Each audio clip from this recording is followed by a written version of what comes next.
My name's Joe, and unfortunately today Ash will not be with us, dealing with family and friends issues. Not sure how long this is going to take, but just put it out there. Today's video we're covering Tesla's shareholder meeting of 2023. Couple of takes, couple of things I've noted down, just want to run through it all. So the first thing that is absolutely worth mentioning is that after the vote they confirmed that JB Strobel will be joining Tesla's board. This is absolutely amazing news for Tesla. He's been an integral part of Tesla for many, many years. He then went off and started Redwood Materials, which is doing excellent work as well. And I believe that with him on the board, the technology that they developed at Redwood Materials could potentially be, I don't know, used or licensed to Tesla. And he could help set up. I think he's going to be instrumental in the setup of the lithium refinery. And who knows, maybe Tesla will eventually consider buying Redwood Materials. I would definitely vote yes for that if that happens. I think that would be a good idea. Okay, so after the initial vote and stuff, Elon came on stage and he started running through some master plan stuff. I just wanted to confirm, or just wanted to run through a few other things that were said. So Elon confirms that they will do a third-party audit on the cobalt mining that is being done for them. And this was one of the questions raised to be voted on for the shareholder meeting, and they didn't say what the results was for that, but Elon just said we'll do it anyway. They want to prove that they are who they claim to be. They are the good guys in effect. So he reckons they might even put a camera on it, and this camera could end up being powered with some solar panels and maybe a Tesla Powerwall, and then a Starlink connection to keep it up 24/7. Why not? Be very, very good advertising for Tesla and for SpaceX. You know, the two companies working hand in hand. So he also then went to say that Tesla doesn't actually use that much cobalt in the batteries, and it's only in the high-end batteries that it is used, because LFP batteries don't use cobalt, and that your phone contains a lot more cobalt than what Tesla uses in their cars. So yeah, very, very good information. Also confirmed that emissions cost to produce cars, electric vehicles, is dropping rapidly over time, and eventually it will get less, to a point where there's less emissions produced in the production of an EV than what there is to a comparable ICE engine or ICE vehicle. So that is one of the things that people always hammer on about, is that emissions are very high for electric vehicles, even though they claim to be low emissions. Well, it's only in the production, and over time use of the vehicle, it gets better. Whereas ICE engines, they just keep on polluting. So yeah, that's very good news that it might actually get to the point that it's lower than ICE engines. Then they start talking about people don't actually care about the ticket price of an item, an expensive item like a car. They only care about the monthly payments, and this is very true. I mean, I'm pretty much about to buy a Tesla Model Y, and yeah, the ticket price is higher. I'm willing to go even higher to get the paint color I want. You don't really care about that. You just care about the monthly payments. And to be fair, the monthly payments is quite high for my situation. But when you factor in the cost of the electricity and the amount of money you save just on fuel, because I do quite a decent amount of miles, average 25 to 35,000 a year. And when you just factor in the fuel cost and the repair cost, the price would be £750 a month for the Model Y for what I'm getting. And so when you factor in the fuel cost reductions, it brings it down to about 550, 520, somewhere around there, with all the reductions taken into effect. You still pay for electricity, but it works out a lot less.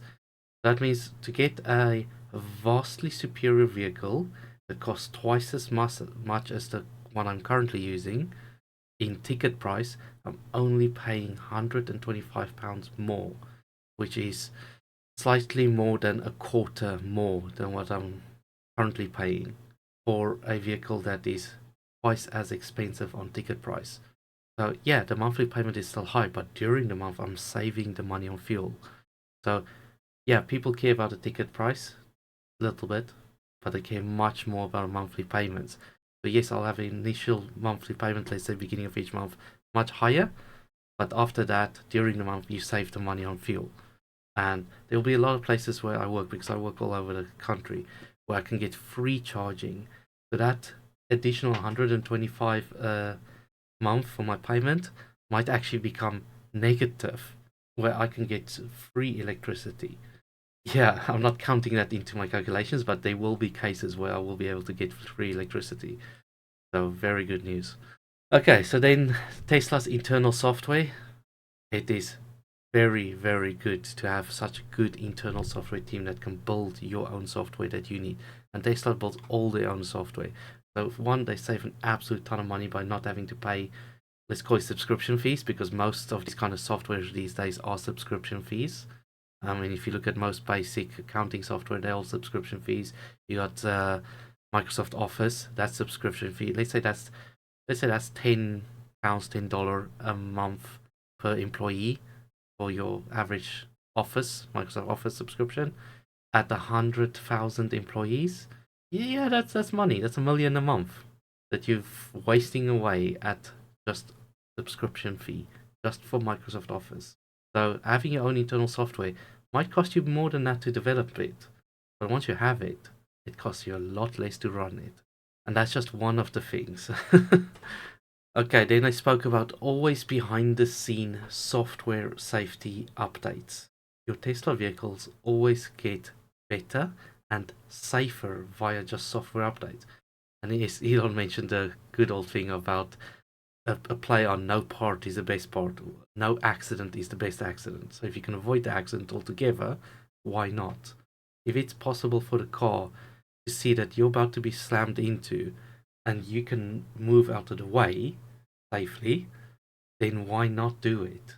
I know they don't do it yet, but I think we'll get to that point where if you're in stop-start traffic and let's say you're next to the hard shoulder and someone's fallen asleep behind the wheel, which is an accident that's happened to me, and they're about to rear-end you. If your car has the ability to quickly go onto the hard shoulder to avoid you being slammed into, isn't that better? Wouldn't that be safer? I mean, yeah, the guy who's falling asleep might hit the next person in front of you, but you could be safer. And if all vehicles are autonomous, then the person falling asleep behind the wheel wouldn't be an issue anyway. The car would stop you from crashing. So this is where autonomous safety updates really makes a difference. And another thing you mentioned is that they don't the internal cabin temperature control that they have. No pet or child left in a Tesla has ever died in a Tesla because the car can tell if there's someone or something in the vehicle, and it will control the temperature so that it doesn't get too hot or too cold, and therefore you are saving lives. Alright, then we got to the safety score. Tesla achieved a 98% safety score, and the best part is that Elon said this isn't good enough. They want better. Okay, he didn't say they want better, but yeah, they want better. And then he said they have a game plan for getting rid of the last 2%. Now imagine that 98% safety score, which is the highest ever achieved on a vehicle, and they still feel is not good enough, and they have a plan on getting it better. Now, I don't know what much more can be done in terms of mechanical and so on. Maybe you can creak out another 0.5%. That will only affect new vehicles. But a lot can be done through software. A lot can be done better. Okay, next. So they talked about superchargers. We all know superchargers are a massive sleeping giant business. Yeah, business. The supercharger network is just absolutely massive. There's nothing else like it. It's being opened up to other non-Tesla vehicles. It's growing massively. I believe we've already crossed 45,000 chargers. No other car company owns fuel stations. This is the effect of having fuel stations. So not only do you sell the car, you sell the stuff that the car runs on. People don't get it. It's just massive. And then another sleeping giant is Tesla's Energy and Megapack. So Elon said that Tesla Megapack factories will get in excess of 500 gigawatt hour production capacity per year. So the current factories is built for 40 gigawatt hours. So that's the Layford Megapack factory is got a capacity of 40 gigawatt hours per year. They've only just crossed 4 gigawatt hours produced per year. and they're now starting to build one in China that can do another 40 gigawatt hours per year. So if you want to get to 500 gigawatt hours per year, that means you need more than 12 of these 40 gigawatt hour factories per year. That is massive. So basically, Tesla said, in effect, that they plan on building at least 12 of these factories. Maybe less, because they might build others that can produce more. But yeah, 12 factories. We can expect somewhere in the vicinity of 12 mega pack factories. Yeah, 12 40 gigawatt hour mega pack factories. And then Elon went on to say that the demand is quasi infinite, which is true. Demand for battery storage is basically infinite. If every country in the world has this fully renewable grid backed up by battery, there would still be demand for more, because eventually batteries would need to be recycled and built into new packs. So you'd have to keep on replenishing the stuff, every 20, 30 years?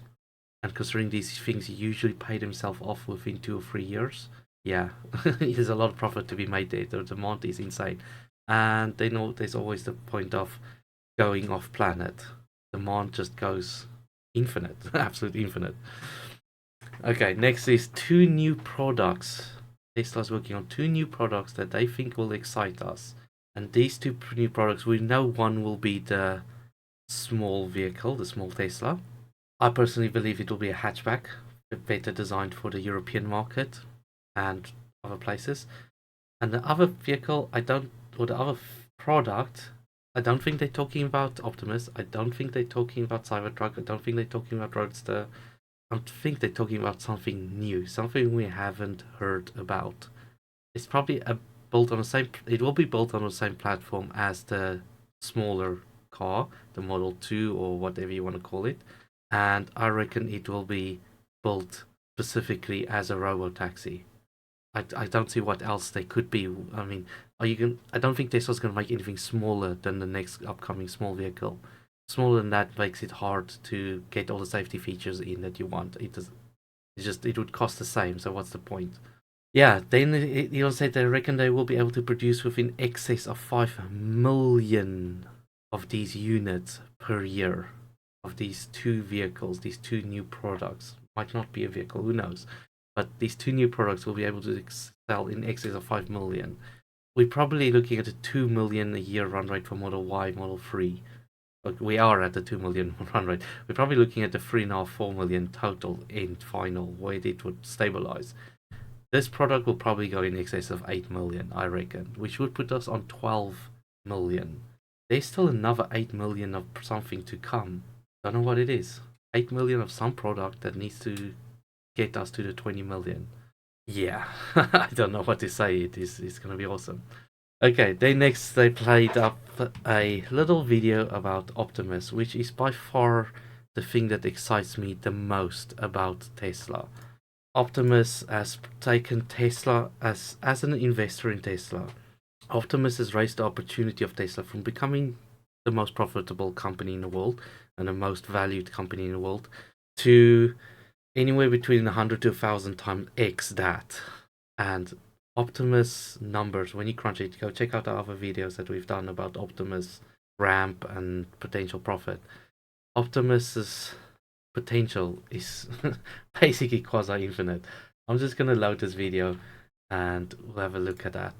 I'm going to mute it so we don't get copyright struck, but here we have Optimus walking. It's still walking slow, but it's walking better, and you can see it's walking untethered. They still have some scenes where it's tethered, but yeah, it's walking slow, it's getting better. I'm sure we're going to have a lot of videos on Dr. Know-It-All's channel regarding this, but you can see them. Different models. You got some blue stickers on. This one has different motors, they're not black. These are all different designs, different frames, or I don't know, is the frame different? There's so many variations between the models walking here. I don't know which one's version 1, version 2, version 3, version 4, whatever. But this is going to be awesome. Optimus is just absolutely amazing. And look at that. While they're working on Cybertruck, in the thing, they got Optimus walking around. So Optimus is already safe enough to use in between humans. motor torque control. This was kind of cool. That much control that it can jump and not crush an egg. That's basically what I'm showing you. This is just wow. That's how much control they have it. As soon as it senses it's there, it stops. Why the guy had to break the egg on the floor, I don't know. That someone can please explain why they had to break it on the floor. And here we look at them walking in a normal environment. This is not even just a factory environment. This is sidewalk basically. This is look at that halfway sidewalks. Yeah, this is mind blowing to me that it's already able to walk on basically what is uneven ground. It's not a factory floor. It's not a prep surface. Okay, it's a semi prep surface, but it's uneven ground. It's already able to go out there and do stuff, and he's able to as I say, discover the environment and memorize it, know what is where, and make its way through it. Wow! And look, there's built a map of the area of the walkway. I'm guessing it was walking on this area here or something, and he can memorize it. And what can I say? Optimus is going to be awesome.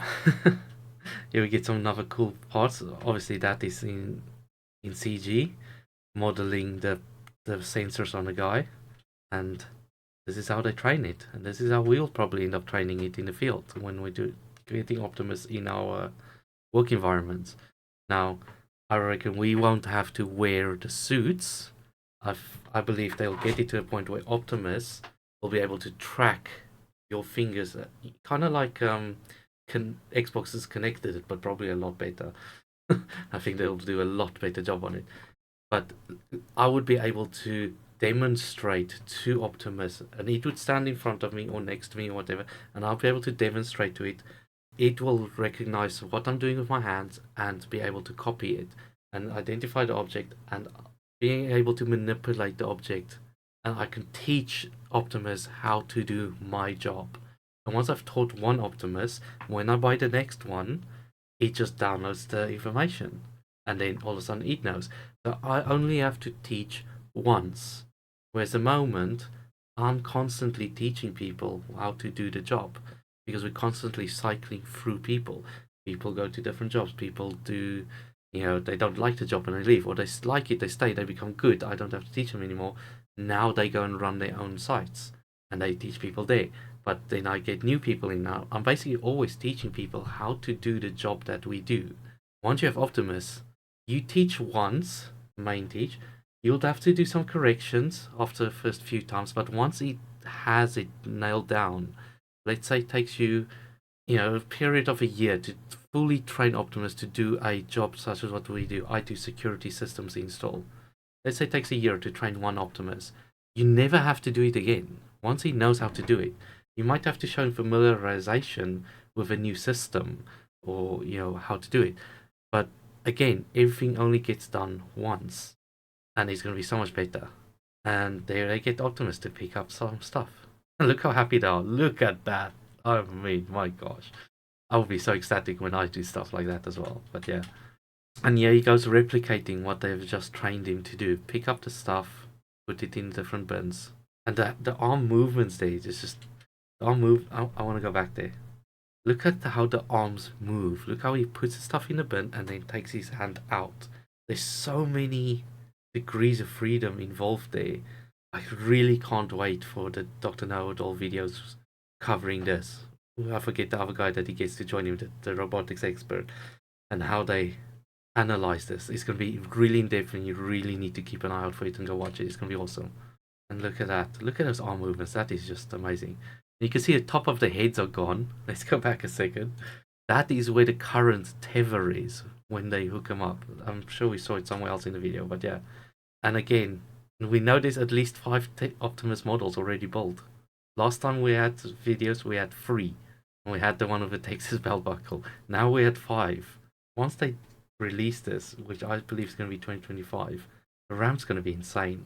Absolutely insane. In my current model, I've got it severely delayed until about 2029, 2030, where we start hitting 1 million units produced a year. I think it's going to be a lot quicker than that.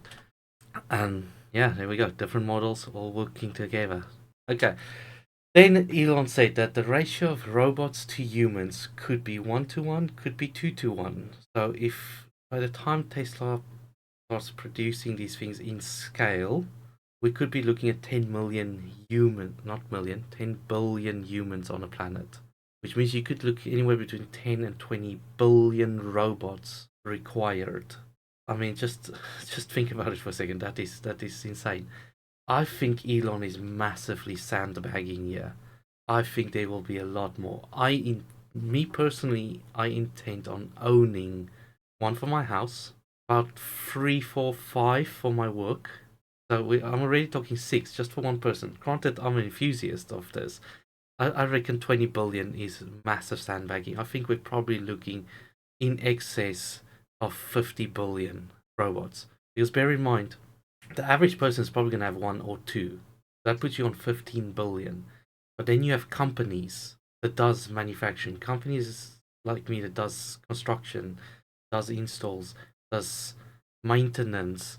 I mean, the list just goes on and on. Companies, most of the basic tasks would be covered by robots. I don't see a need for McDonald's employees anymore. You might have a manager that's there just to do better customer relations in case there's an issue, but the cooking, the cleaning, the serving, all can be done by Tesla robots. There's so many companies out there that would have, instead of having, let's say you can afford 100 employees. Now all of a sudden you want 1,000 robots because one, it costs a lot less. You don't have to worry about all the other things like holiday pay, like employers' insurance in case someone injures themselves or something like that. You need a lot less expense per employee, and each employee can work a heck of a lot more. Let's say it can work 8 hours, then needs a 2 hour recharge, then work another 8 hours, and then needs 2 hours recharge. Just keep cycling it. You just never stop. You have a shift running 24/7. When one goes to recharge, another one comes and takes his spot. Can do the exact same job the exact same way. I know I'm hammering on about this, but Tesla's Optimus has absolutely pushed Tesla way past anything else that's possible in terms of you and me as an investor in the company. It's gonna make so much money for investors. It's unheard of. There's never ever been anything like this. I should make another Tesla robot video, but yeah, as you can see, I'm stuttering. Words don't come. There's no words to describe how this is gonna affect us because there's never been done before. There's never been anything like it. It's gonna be life changing for all humans on the planet. Anyway, let's move on. This video is already getting very long. Okay, so then we get to the question sections. So meet Kevin, very good guy. Not a fan of his videos anymore. Sorry, Kevin. I liked you in the beginning when I started looking into investing, but most of your videos are clickbaity and negative. Not all, but most. But very good guy. Usually very positive, but he's gone into the trap of YouTube of trying to get more clicks, trying to get more views by doing the negative things. And to me, that is just no. But he asked a question which everyone seemed to really like. He asked about advertising, or he said Tesla should advertise because, as Elon said earlier, a lot of people don't know about the new features, such as the cabin temperature.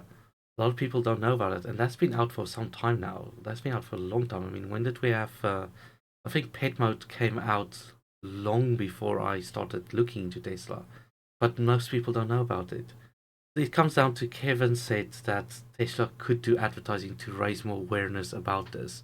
I mean, people went mad in the crowd. They loved it. They loved the idea of Tesla advertising. I personally think Tesla shouldn't advertise. I don't think it's needed. All it's going to do is Tesla currently sells every car they make. If you sell every car you make, you don't need to advertise. If you do advertising now and you increase more demand for the vehicles, all it's going to do is the prices of the vehicles are going to have to go up because there's going to be too much demand. So please, Tesla, I know you're probably going to do this, but please don't advertise.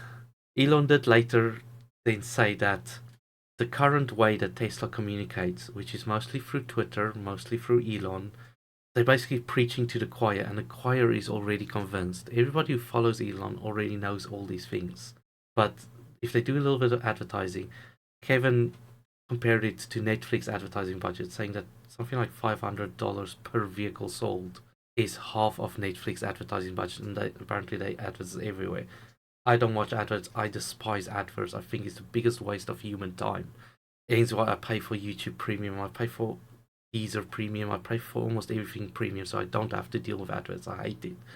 Elon then later on said in the interview he did with David afterwards that if they do adverts that is informative, not trying to mislead, actually informative adverts that teaches people not just about Tesla's EVs, but EVs in general.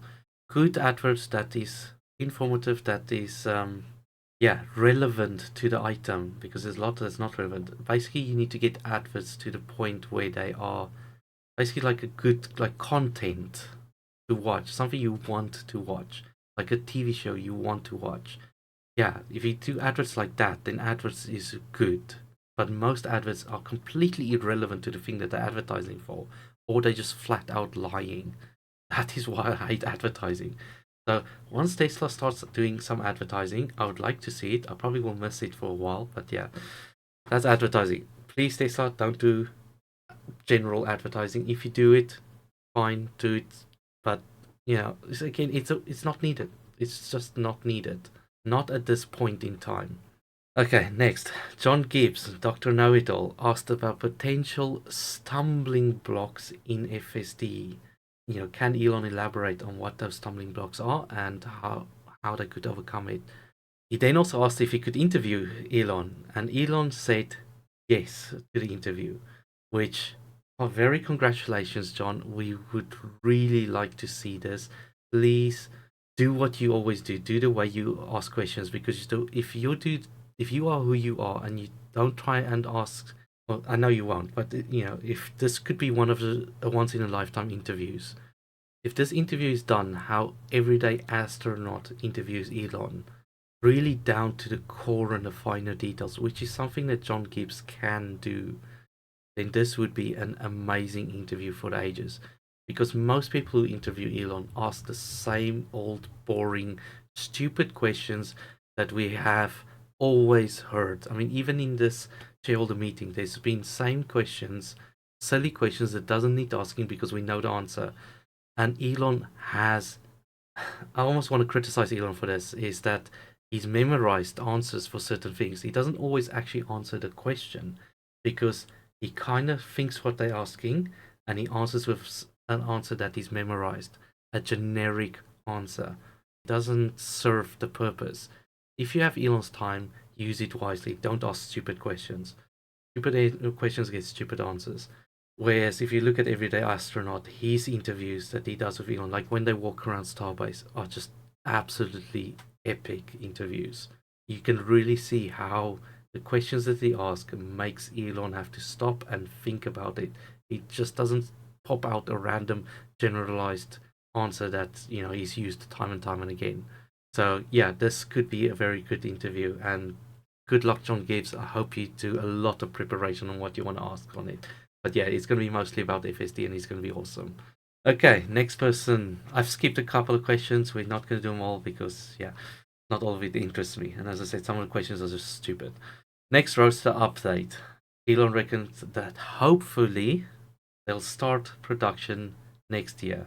And even if they don't, when they do, roadster is going to be sick. And yes, it will be. Okay, next question.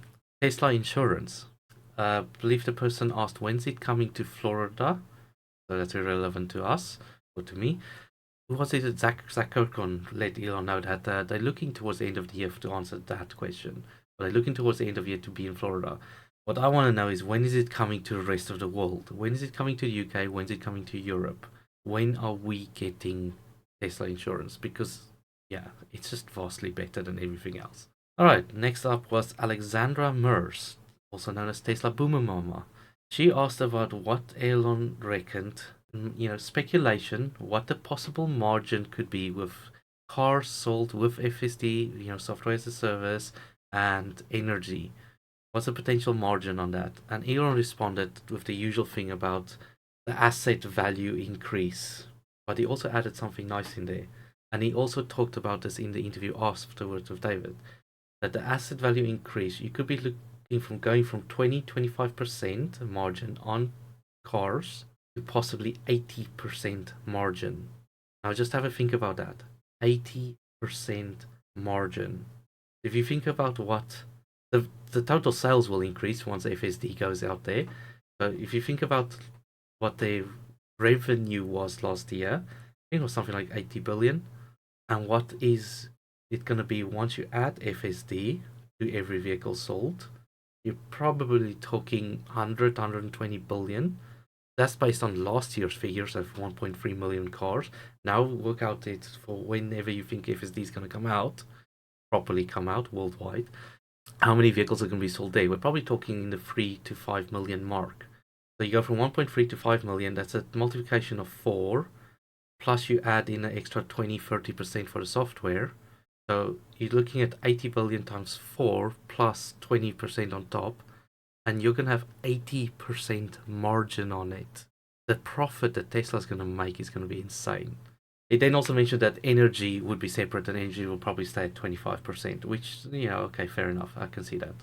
Okay, and then the last question I want to talk about is Cybertruck estimate production and rumor about Elon not being CEO. And the guy asked, please say it is not so. And Elon said it is not so. So thank heavens for that. Elon's not going to step down as CEO of Tesla anytime soon. Okay, then let's get to the Cybertruck question because I'm interested in Cybertruck. I want one. So the aim is still 250,000 vehicles per year. Again, I think that was mentioned before they saw how many orders they were getting. Once these get on the road, the demand for it will be much higher. Elon said maybe 500k, maybe more afterwards. And he said they will produce as much as demand requires. I see no reason why this won't hit 1 million a year. Worldwide, 1 million Cybertrucks a year. I see no reason why not. Maybe even more. But he also mentioned, in the grand scheme of things, Cybertruck, which is going to be huge, and I can't wait for it. But in the grand scheme of things, which when you compare it to Optimus, Cybertruck will be a small part of Tesla. It's basically insignificant, but it's going to be awesome. And on that one, we'll wrap up this video. Guys, thank you very much for tuning in, and we'll see you next time. Bye.